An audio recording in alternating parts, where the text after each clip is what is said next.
دل ڈرامہ کے regular viewers جاننا چاہتے ہیں کہ کیا روحام ملیحہ کو طلاق دے گا یا نہیں، اور موہت کو اپنی غلطی کا احساس ہوگا یا نہیں۔ موہت تو اپنی طرف سے ملیحہ کو خوشخبری سنانے آتا ہے کہ طلاق نامہ تیار ہو چکا ہے، اب بس روحام کے سگنیچر کی دیر ہے، اس کے بعد ہم دونوں کو ایک ہونے سے کوئی بھی نہیں روک سکتا۔ موہت کی بات پہ ملیحہ کو یوں محسوس ہوتا ہے جیسے کسی نے اس کے پیروں کے نیچے سے زمین کھینچ لی ہو، بڑی مشکل سے خود کو سنبھالتی ہے اور پھر موہت پہ چیخنا چلانا شروع کر دیتی ہے کہ تم ہوتے کون ہو میری زندگی کا فیصلہ کرنے والے؟ میں نے تو تمہیں یہ اختیار نہیں دیا کہ تم میرے لیے طلاق نامہ تیار کروا کے روحام کو پیش کرو۔ میں روحام سے جدا ہونا نہیں چاہتی، اس سے رشتہ ختم کرنا نہیں چاہتی، جس پہ موہت کو بھی غصہ آ جاتا ہے۔ ملیحہ کو روحام کے خلاف بھڑکانے کی کوشش کرتا ہے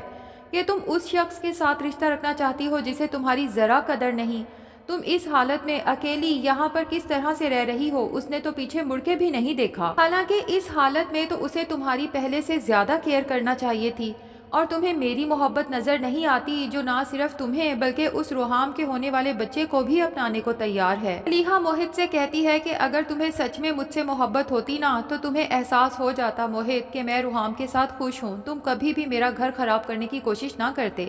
پہلے تمہاری ماں نے میری زندگی برباد کرنے کی کوشش کی اور اب تم میرا گھر برباد کرنے آ گئے۔ اگر روحام مجھے چھوڑ بھی دیتا ہے تو ایک بات یاد رکھنا کہ میں کبھی تم سے شادی نہیں کروں گی، اکیلے اپنا اور روحام کا بچہ پال لوں گی۔ روحام کے ساتھ گزارے کچھ دن کی یادیں ہی میری باقی کی زندگی گزارنے کے لیے کافی ہیں، لیکن تم جیسے سیلفش خود غرض انسان کے پاس کبھی واپس نہیں آ سکتی، اور اگر تم نے مجھے مجبور کیا تو پھر یاد رکھنا کہ میں اپنی جان دے دوں گی۔ موہت ملیحہ کے سامنے بے بس ہو جاتا ہے اور اس سے کہتا ہے کہ تم میری محبت کیسے بھول سکتی ہو، میرے ساتھ اتنا برا کیسے کر سکتی ہو ملیحہ؟ پہلے تم نے مجھے محبت میں دھوکہ دیا، میں نے تو اپنی ماں کو رشتہ لینے کے لیے بھیجا تھا لیکن تمہاری ماں نے انکار کر دیا۔ ملیحہ کہتی ہے کہ تم نے صرف وہ سنا جو تمہاری ماں نے تمہیں بتایا، ایک دفعہ کوشش کرو کہ سچائی جان لو، شاید اس کے بعد تمہیں خود پہ اور اس عورت کو اپنی ماں کہنے پہ بھی شرمندگی ہوگی۔ لیکن موہت کو تو اس وقت یہی لگ رہا ہے کہ ملیحہ بے وفا ہے، وہ وہاں سے تو ناکام لوٹ جاتا ہے لیکن سوچ لیتا ہے کہ ایک بار روحام طلاق نامے پہ دستخط کر دے، اس کے بعد میں ملیحہ کو اپنی پرانی محبت کا احساس دلا کے اسے اپنی زندگی میں بالآخر حاصل کر ہی لوں گا۔ لیکن یہ تو موہت کی خام خیالی ہے، اور وہ یہ سب کچھ صرف اس لیے کر رہا ہے کہ وہ ملیحہ سے شاید بدلہ لینا چاہتا ہے۔ یہاں سے ناکام جب گھر لوٹتا ہے تو گھر کے اندر سے آتی آوازیں سن کے موہت کے قدم وہیں دروازے پہ جیسے جم سے جاتے ہیں۔ اسے تو اپنے کانوں پر یقین ہی نہیں آتا کہ جو کچھ وہ سن رہا ہے وہ سچ ہے، کیونکہ اندر موہت کی ماں اپنی بیٹی کو اپنی کارستانیاں سنا رہی ہوتی ہے کہ ملیحہ کے ساتھ تو جو میں کر کے آئی ہوں، ایسی کردار کشی کی ہے اس لڑکی کی کہ اس کے سسرال والوں کی اگر تھوڑی سی بھی عزت ہوئی تو دوبارہ اس لڑکی کو اپنے گھر میں جگہ نہیں دیں گے، اور وہ خواب دیکھ رہی ہے میرے موہت کے ساتھ شادی کے۔ ارے جس لڑکی کو میں نے کنوارے ہوتے اپنے بیٹے کے لیے پسند نہیں کیا، اس کی ماں کو اور اسے خوب ذلیل کر کے آئی کہ انہیں انن فنن جو بھی پہلا رشتہ آیا اس کے ساتھ ملیحہ کو توڑنا پڑا۔ وہ کیا سوچ رہی ہے کہ طلاق اور ایک بچے کے بعد میں اسے بہو کے طور پہ قبول کر لوں گی؟ میری بہو بننے کے لیے اسے میری لاش پر سے گزرنا پڑے گا۔ جبکہ موہت کی بہن کو اپنی ماں کی ذہنیت پہ بہت افسوس ہوتا ہے اور اپنی ماں سے کہتی ہے کہ آپ اپنی انا میں اتنی آگے نکل گئی ہیں کہ آپ کو اپنی اولاد کی خوشی بھی نظر نہیں آ رہی، لیکن اس کی ماں کہتی ہے کہ میں موہت کو کبھی اس کی پسند کی شادی کرنے نہیں دے سکتی، میں نے اپنے بیٹے کو پال پوس کے بڑا کیا ہے، اگر وہ اپنی پسند کی شادی کر لے گا تو ساری تنخواہ اس کے ہاتھ پہ رکھے گا، جبکہ موہت کی تنخواہ پہ اور موہت پہ صرف اور صرف میرا حق ہے۔ موہت تو اپنی ماں کی یہ سب باتیں سن کے جیسے شرمندگی کے گڑھے میں گر جاتا ہے کہ اس نے تو ملیحہ کی زندگی برباد کرنے کی کوشش ہی اس لیے کی تھی کہ اسے لگتا ہے کہ ملیحہ بے وفا ہے، اور یہاں پر تو سارا قصور میری ماں کا ہے، یعنی میری ماں یہاں مجھے یہ کہہ کے گئی تھی کہ میرا رشتہ لے کے جا رہی ہے، اور وہاں ملیحہ اور اس کی بیچاری ماں کو اتنا برا بھلا کہہ کے آئی کہ ان لوگوں کو اپنی عزت بچانے کے لیے ملیحہ کی فوراً شادی کرنا پڑی،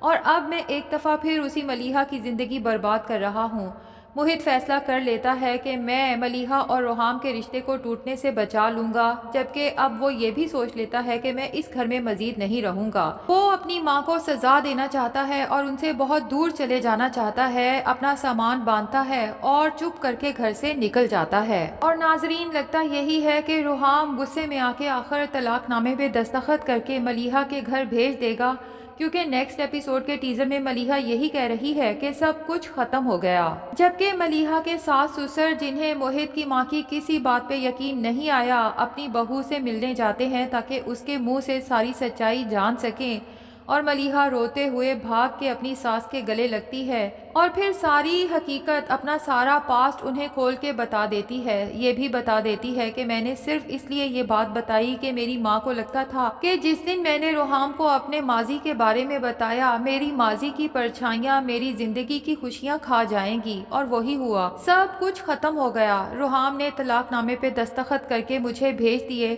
ایک دفعہ تو جان لیتے کہ یہ طلاق نامہ میں نے نہیں بلکہ موہت نے اپنی ضد کی وجہ سے تیار کروایا تھا، کیونکہ موہت صرف مجھ سے بدلہ لینا چاہتا ہے، وہ بھی اس جرم کا جو میں نے کیا ہی نہیں۔ روحام کی ماں تو طلاق کا سن کے کافی پریشان ہو جاتی ہے، لیکن پھر ملیحہ کو سمجھاتی ہے کہ اس حالت میں طلاق ممکن نہیں، ہم ایک دفعہ پھر کوشش کریں گے کہ روحام کو سمجھا سکیں، لیکن تب تک تمہیں اپنا بہت خیال رکھنا ہوگا۔ چند ہی دن میں میری بچی کیسے مرجھا کے رہ گئی ہے۔ دوسری طرف روحام جو اپنے کسی کام سے آفس میں بیٹھا ہوتا ہے، ڈرا کھولتا ہے تو اچانک اس کی نظر اسی لیٹر پہ پڑتی ہے اور یاد آتا ہے کہ سیکرٹری نے کہا تھا کہ سر یہ بہت امپورٹنٹ لیٹر ہے، آپ ابھی پڑھ لیں۔ تبھی روحام کھول کے جب وہ خط پڑھتا ہے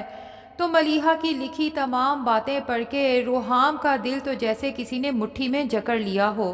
یہ تم نے کیا کر دیا روحام، تم نے ملیحہ کو ایک دفعہ بھی اپنی صفائی میں کچھ کہنے کا موقع نہیں دیا، اس لڑکے کی باتوں میں آ کے اپنا اور ملیحہ کا رشتہ تک ختم کر دیا۔ اب تو روحام بہت بے چین ہو جاتا ہے، جب گھر جاتا ہے تو اپنی ماں کو ساری حقیقت بتاتا ہے، جس پہ اس کی ماں کہتی ہے کہ روحام تم نے جلد بازی میں بہت غلط فیصلہ کیا، لیکن شکر ہے کہ زیادہ وقت نہیں گزرا، ابھی بھی تم اپنے اس فیصلے کو ریکنسیڈر کر سکتے ہو، کیونکہ ملیحہ کی اس حالت میں اسے طلاق نہیں ہو سکتی۔ اور پھر موہت بھی شہر چھوڑنے سے پہلے آخری بار روحام سے کانٹیکٹ کرتا ہے، اس سے اپنے کیے کی معافی مانگتا ہے اور اسے بتا دیتا ہے کہ یہ تو وہ ملیحہ ہے ہی نہیں جس سے میں نے کبھی محبت کی تھی، یہ تو مجھے ایسے ملتی ہے جیسے میں کوئی اجنبی ہوں، جیسے یہ مجھے جانتی ہی نہیں، اور اس کی نظروں میں صرف اور صرف تمہارے لیے محبت ہے۔ ملیحہ فیصلہ کر چکی ہے کہ اگر تم اسے چھوڑ بھی دیتے ہو تب بھی وہ میری زندگی میں کبھی واپس نہیں آئے گی، تو میں تم سے اپنے کیے کی معافی مانگتا ہوں، اگر بچا سکتے ہو تو اپنے اس بکھرتے ہوئے گھر کو بچا لو۔ اور ادھر ملیحہ جو اب بالکل ہی نا امید ہو چکی ہے، کیونکہ اسے یقین ہو گیا ہے کہ نہ اب روحام کبھی واپس آئے گا اور نہ ہی ملیحہ کی زندگی میں کبھی خوشیاں آئیں گی، لیکن ملیحہ کو کیا پتا کہ خوشیاں جلد ہی اس کے دروازے پہ دستک دینے والی ہیں اور اس کی زندگی پہلے سے بھی زیادہ خوبصورت ہونے والی ہے۔ تو ناظرین، ہماری پریڈکشن تو یہی کہتی ہے کہ ملیحہ اور روحام اینڈ پہ ایک ہو جائیں گے، جبکہ موہت کی ماں کو اس کے کیے کی سزا مل جائے گی، کیونکہ وہ اپنے بیٹے کو صرف اسی لیے ملیحہ سے دور رکھنا چاہتی تھی کہ اس کا بیٹا اس سے دور نہ ہو جائے، لیکن موہت تو ہمیشہ کے لیے اپنا گھر چھوڑ کے کہیں دور جانے والا ہے۔ اور دوسری طرف ثنا، اس کا تو کوئی قصور بھی نہیں تھا، لیکن اس کے باوجود وہ اکیلی رہ گئی ہے۔ ویسے اچھا ہوتا کہ اگر موہت اور ثنا کی آپس میں شادی کروا دیتے تو چلو ان دونوں کو بھی زندگی کی خوشیاں مل جاتی۔ ویسے آپ کا کیا خیال ہے ناظرین کہ ڈرامے کی اینڈنگ ہیپی ہوگی یا سیڈ؟ کمنٹ سیکشن میں آپ نے ضرور بتانا ہے۔ ویڈیو پسند آئی ہے تو لائک اور چینل کو سبسکرائب بھی ضرور کر دیں۔